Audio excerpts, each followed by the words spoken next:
A world turned upside down. A luxury cruise liner strikes a massive rock. It shudders to a stop, begins listing heavily, then starts to sink. The fear was basically, it was terrifying to a point, because especially what really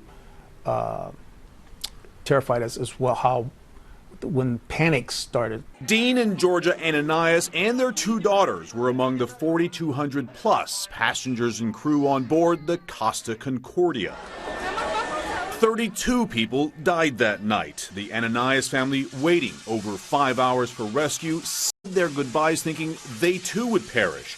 One investigation found the ship's captain, Francesco Schettino, failed to order abandoned ship in a timely manner. If they had trained their personnel to know what to do and gave the word to evacuate, everybody wanted to get on those lifeboats, I guarantee everybody would have survived. While changes to procedures and technology have been made to the cruise line and across the industry, some say it's not enough.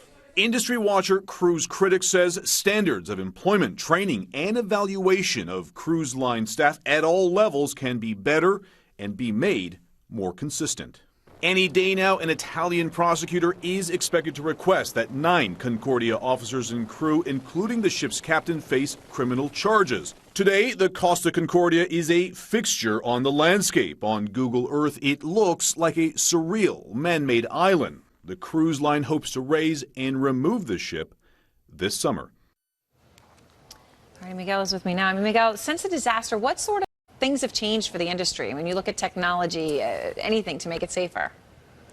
Yeah, the Costa Cruise Line has put in more GPS technology into their ships so they know exactly where they are. That was one problem that night. Industry-wide, there's been 10 different things that have been implemented across the board, everything from more life vests in public areas to tying down of heavy objects on ships to doing those muster drills or those emergency demonstration drills before the ship leaves port. All those sort of things are in play. And there are more reports to come from agencies, so we may see more changes to the industry ahead, Aaron. And Miguel, what about the company? When you talk about that they've made some specific changes on GPS, but the company that owns the Costa Concordia, I was trying to remember where I was recently, but I saw an ad for some cruises that they're trying to launch, I think in the Middle East. How has this affected their business?